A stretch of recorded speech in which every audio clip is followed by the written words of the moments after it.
Peggy 18.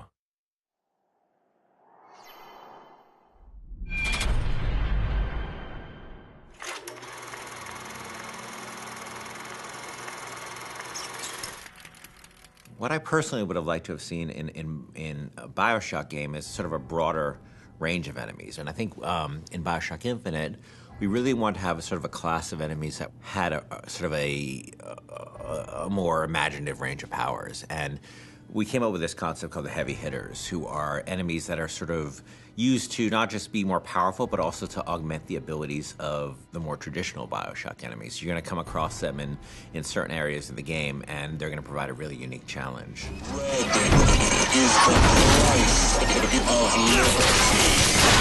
You know, we wanted an AI that really expressed sort of the very sort of clear system of beliefs that founders have, and a heavy hitter that would sort of represent that.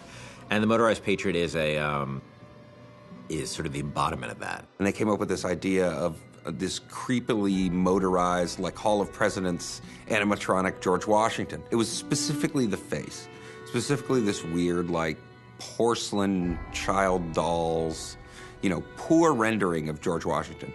That kind of clinched it. Everybody saw it and said, okay, we can roll with that. It's one of those rare moments where you kind of all come together and you realize, okay, this is going to work. We're all on the same page here. Let's just move forward with what we got. I could use a turret! On it! Booker, the gear!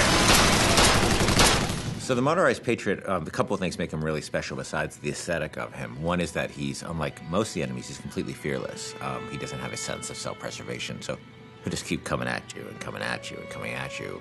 You know, despite the fact that you face many different kinds of enemies in this game, you clearly can't reason with this one. He's just going to keep coming forever, you know. He is sort of a clockwork Terminator. The other cool thing about him, he's got this Gatling gun called a peppermill. But once you destroy the Patriot, Booker can actually go pick up the peppermill and actually use it as a heavy weapon. And that's the only place he can get it, was from a destroyed Motorized Patriot. I mean, I also like that, you know, as he starts to take serious damage, his head he actually loses the Washington mask, and it reveals his sort of metal skeleton underneath.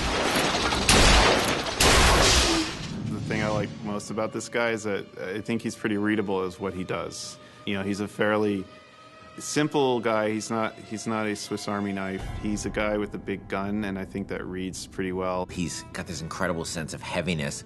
He's relentless, and just hearing sort of the things he's saying is both funny and kind of terrifying. But he's, you know, a deadly, deadly enemy.